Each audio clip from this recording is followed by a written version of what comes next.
মই চাওক এগৰাকী সাধাৰণ ভোটাৰ হিচাপে আসন্ন লোকসভা সমষ্টিত ডিফু সমষ্টিৰ পৰা মই যোগ্য প্ৰাৰ্থী এজনে বিচাৰিম।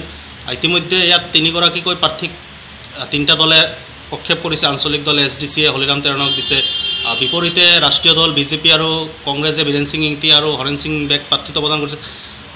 এই নিৰ্ভৰ কৰিব সম্পূৰ্ণ ব্যক্তিত্বৰ ওপৰত। আৰু চাওক ভোটাৰ কিছু আমাৰ দৰে ভোটাৰ কিছু সচেতন হৈছে।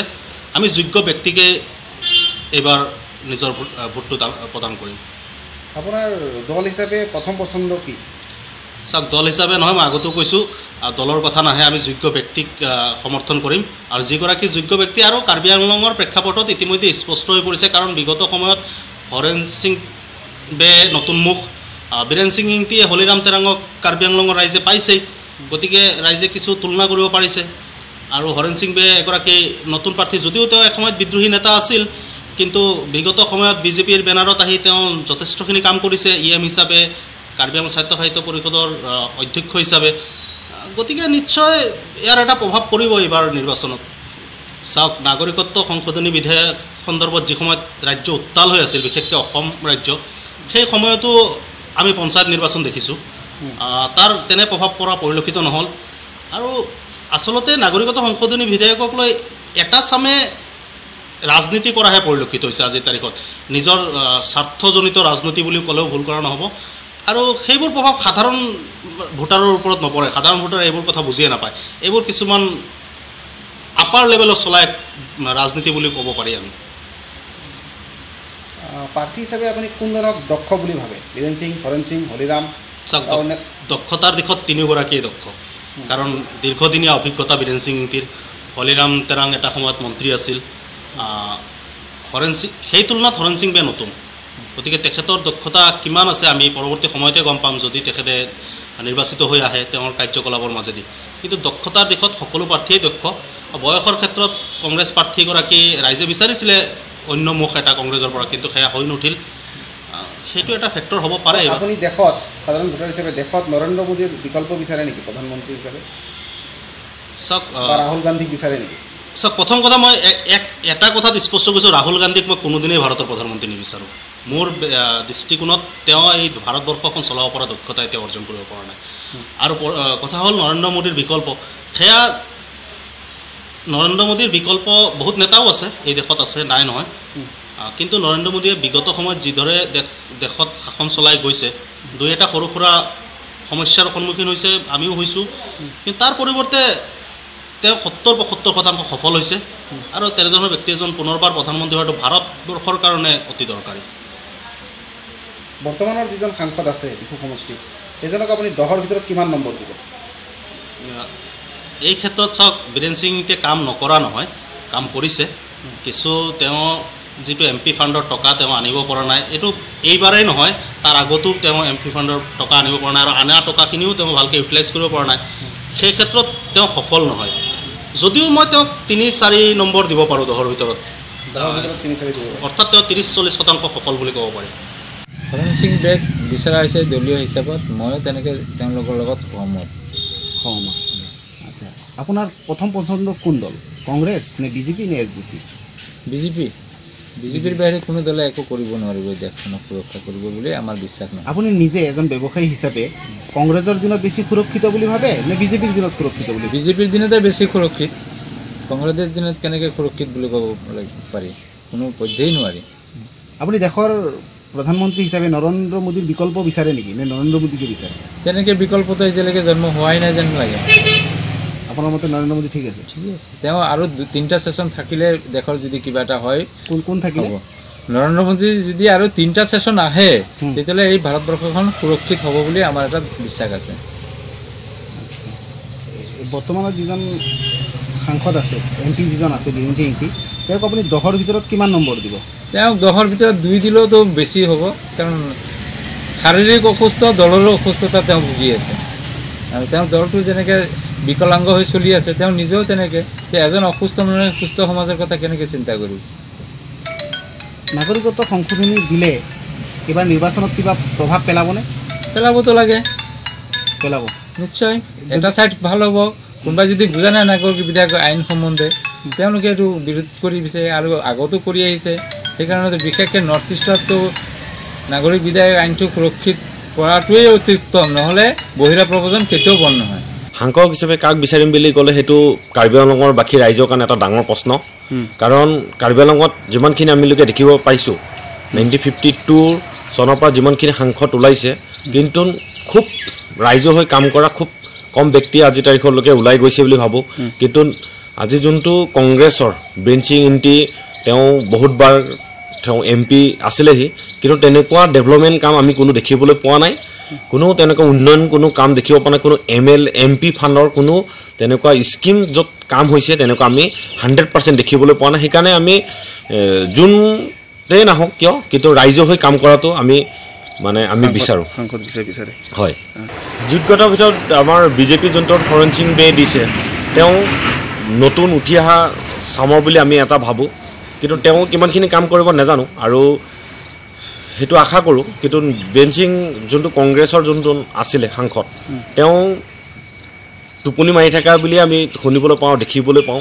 কিন্তু ৰাইজৰ হৈ কোনো এটা যে মাত মাতিলে আজি তাৰিখলৈকে এটা আমি দেখিবলৈ নাপালোঁ। আপোনাৰ পচন্দৰ প্ৰাৰ্থী কোনজন?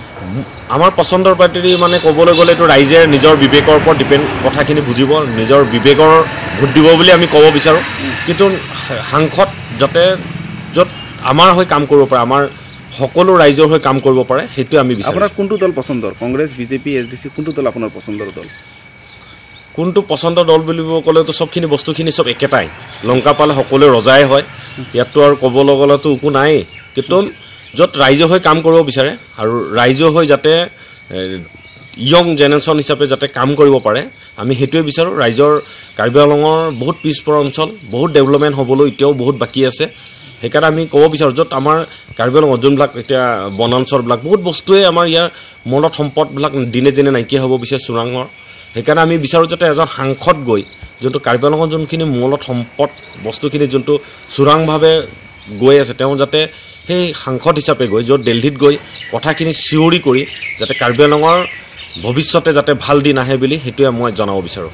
দেশৰ প্ৰধানমন্ত্ৰী বুলিবলৈ ক'বলৈ গ'লে ৰাহুল গান্ধীক ক'বলৈ গ'লে তেওঁ যোগ্যতা বুলি নাভাবোঁগৈ। এটা কাৰণেই নাভাবোঁ, তেওঁ যোনটো এজন লিডাৰ হিচাপে যোনখিনি তেওঁৰ যোনটো বডি লেংগুৱেজ, সেইখিনি বস্তু আমি তেওঁক মাজত দেখিবলৈ খুব কম পাওঁ।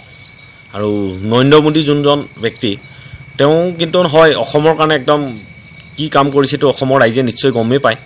কিন্তু তেওঁ হ'বগৈ বুলি আশাও কৰোঁ, নকৰোঁ। সেইকাৰণে সেইখিনি ক্ষেত্ৰত মই ফাইনেলি ক'ব নোৱাৰোঁ মই সেইটো কথা। হয়, যোনজন আমাৰ কংগ্ৰেছৰ যোনজন সাংসদ বেঞ্চিং এণ্টি মহাদেৱ, কিন্তু তেওঁক যোনটো মাৰ্কৰ কথা কৈছে, মাৰ্কৰ কথা বুলি ক'ব গ'লে তেওঁতো আৰু কাৰ্বি আংলঙৰ হাৰুৱাঘাটৰ মানুহৰ ৰাইজে যদি এতিয়া যদি সোধে আমাৰ সাংসদজনক চিনি পায় নেকি বুলি ক'লে নামটোও মানুহে নাজানে চাগে, তেওঁৰ নাম যে বেঞ্চিং এণ্টি। সেইকাৰণে তেওঁক 10ৰ ভিতৰত কিমান দিব? 10ৰ ভিতৰত দিবলৈ কি আছে, তেওঁ খালি ৰাজনীতি, তেওঁ খালি নিজৰ মুনাফাৰ কাৰণে স্বাৰ্থৰ কাৰণে তেওঁ এজন সাংসদ হৈ আছে। সেইকাৰণে সেইটো ক্ষেত্ৰত আমি 0% দিবলৈ বিচাৰিম। প্ৰাৰ্থীৰ ডিফু সমষ্টি সংসদৰ তালিকাখন মই এতিয়াও পোৱা নাই। এটা কথাই জুনিছোঁ যে টিভিতে পোৱা কথা, হৰণ সিং বে বিজেপিৰ পৰা উঠিছে আৰু বীৰেন সিং এণ্টি কংগ্ৰেছৰ পৰা, এই দুজনৰ কথাই মই জানিছোঁ। বাকীবোৰ মই বিশেষ জনা নাই, গম পোৱা নাই। SDCৰ হলিৰাম টেৰাং আছে। হলিৰাম টেৰাং এতিয়া ব্যক্তি হিচাপে হলিৰাম টেৰাঙেই হওক, হৰণ সিং বেই হওক, আমাৰ লগত অলপ ওতঃপ্ৰোত সম্বন্ধ এটা আছে, আহিছে। বীৰেন সিং এণ্টিক সেই ৭৭ চনৰ পৰা প্ৰথম MP হোৱাৰ পৰাই পাইছোঁ। তেওঁ এতিয়া আচলতে এজন বয়সস্থ ব্যক্তি হিচাপে তেওঁ বাদ দি যুৱ চামক অলপ আগবঢ়াই দিয়া হ'লে ভাল পালোঁহেঁতেন, আৰু সেইটো বিচাৰিছিলোঁ মোৰ মনে প্ৰাণে। সেইটোকে হৈ নুঠাত মই দুখিত।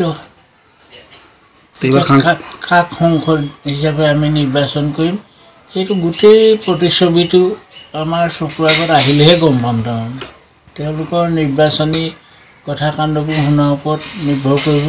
কিন্তু মোৰ ইচ্ছা যোগ্য এজন ব্যক্তিক মানুহক প্ৰাধান্য দিয়া, জনসাধাৰণক প্ৰাধান্য দিয়া, জনসাধাৰণৰ উন্নতিৰ কল্পে কাম কৰা ব্যক্তিকে মই সংসদ হিচাপে যদি নিৰ্বাচন কৰিবলগীয়া হয় কৰিম। আপোনাৰ পচন্দৰ দল আছেনে? মই কোনো দল আজিলৈও খেলা নাই আৰু ভৱিষ্যতেও নেখেলোঁ, এতিয়া শেষ পৰ্যায়।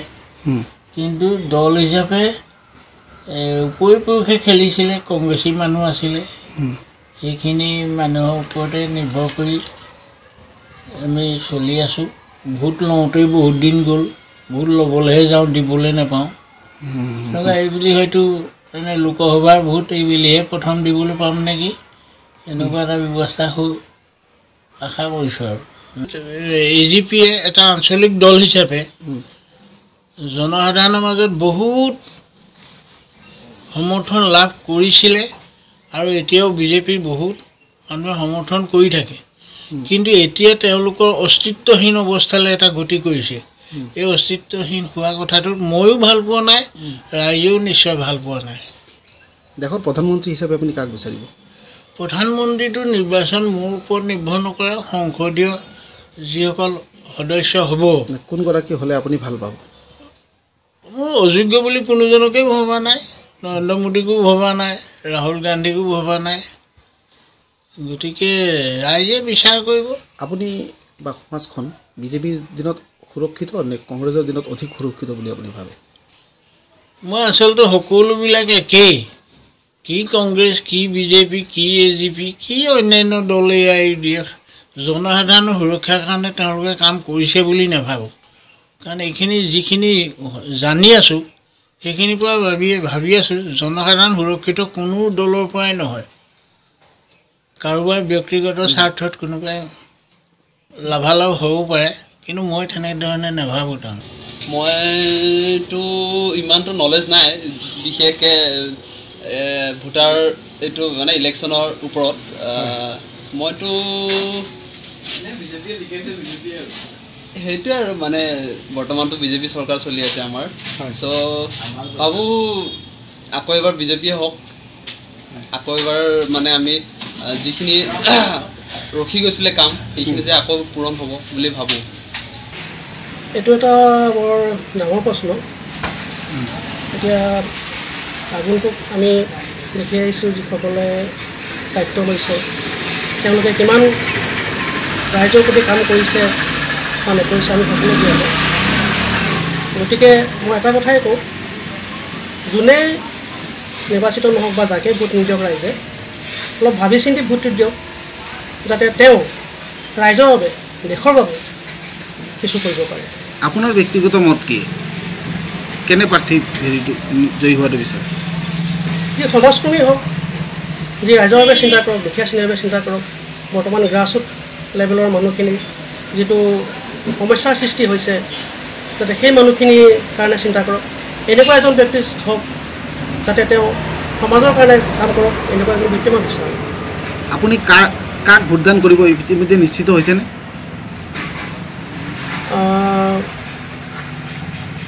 সময় আছে, তথাপিতো আমি প্ৰত্যেকেতো এটা মনত ধাৰণা কৰি লৈছোঁ যে আমি আমুক দলক বা আমুক ব্যক্তিক এনেধৰণে আমি ভোটদান কৰিম বুলি।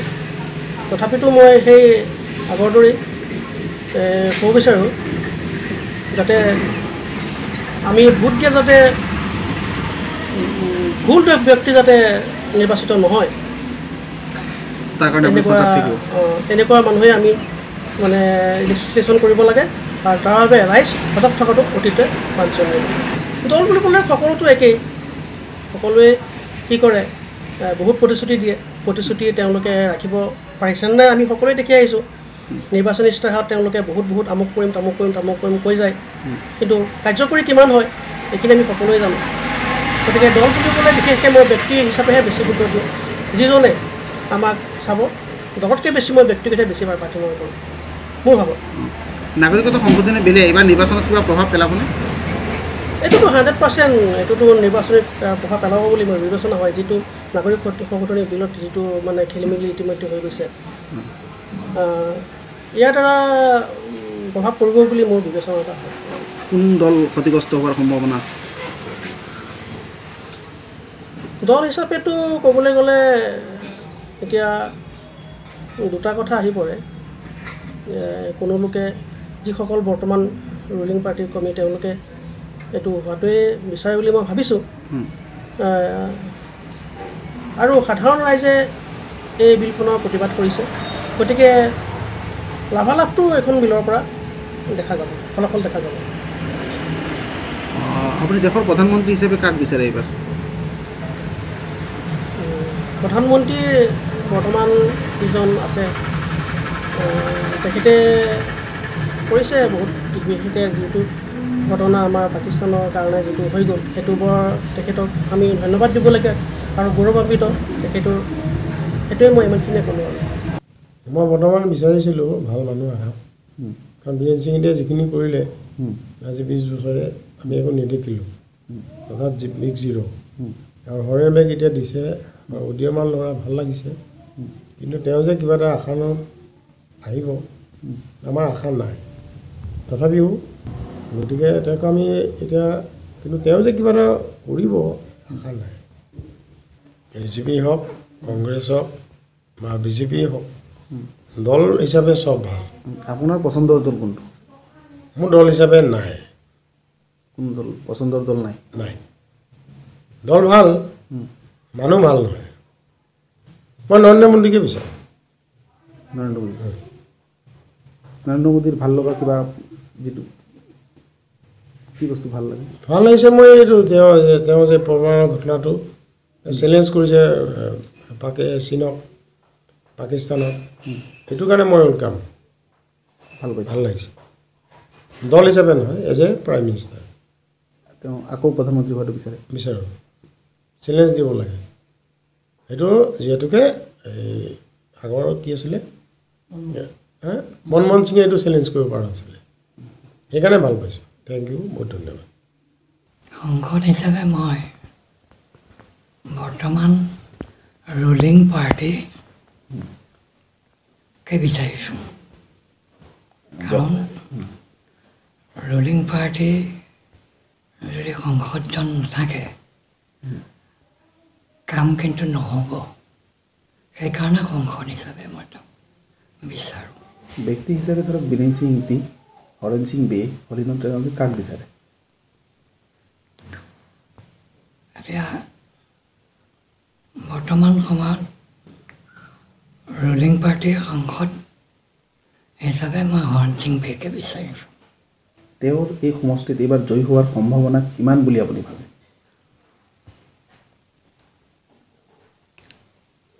সম্ভাৱনাটো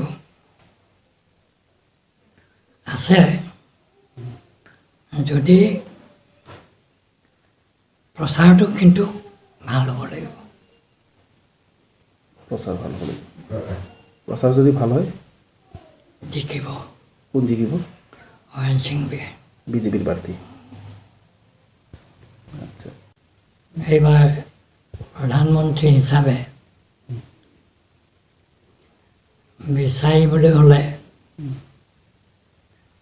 মানে বৰ্তমান স্থিতিত ক'বলৈ গ'লে সাধাৰণতে এতিয়া যোগ্য বুলি ক'লে নৰেন্দ্ৰ মোদীকে ক'ব লাগিব আৰু আগৰ দৰে সংখ্যাগৰিষ্ঠ কিন্তু নহ'লেও হয়তো বিজেপিৰ নেতৃত্বতে চৰকাৰখন আহিব এই নৰেন্দ্ৰ মোদীকে বিচাৰিছোঁ আৰু সাংসদ হিচাপে আমি এনেকুৱা এজন প্ৰাৰ্থী বিচাৰোঁ যিজনে নেকি আমাৰ সমাজৰ কাম কৰে আজি অতদিনে দেখিলোঁ বীৰেন সিং ডাঙৰীয়াক তেখেতক দেখিলোঁ যিখিনি কৰিলে সমাজৰ কাৰণে আমি একো সুফল নাপালোঁ গতিকে যিয়ে নেকি সমাজৰ কল্যাণ সাধন কৰিব পাৰে আমি তেনেকুৱা এজনহে সাংসদ বিচাৰোঁ নিৰ্দিষ্টকৈ এজনৰ নাম ল'ব নোৱাৰোঁ কিন্তু কথাতে কয় যে লংকালৈ গ'লে সকলো ৰাৱণ হয় গতিকে যিয়ে নেকি সমাজৰ কল্যাণ সাধন কৰে আমি তেনেকুৱা এজন ব্যক্তিকহে বিচাৰোঁ সাংসদ হিচাপে এইবাৰ এই ডিফু সমষ্টিত কোন দলৰ সাংসদ জয়ী হোৱাৰ সম্ভাৱনা আছে আপোনাৰ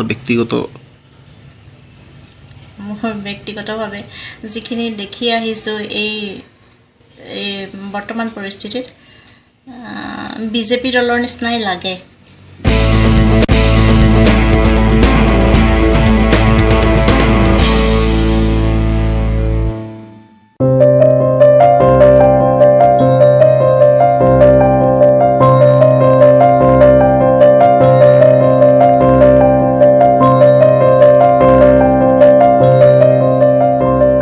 এইবাৰ সাংসদ হিচাপে আপুনি কাক বিচাৰে? এইবাৰ সংসদ হিচাপে চাওক, যোনে আমালোকৰ ৰাইজৰ কাম কৰিব আৰু মানে আশা তেওঁলোকৰ ওপৰতে আমি এৰিব পাৰোঁ।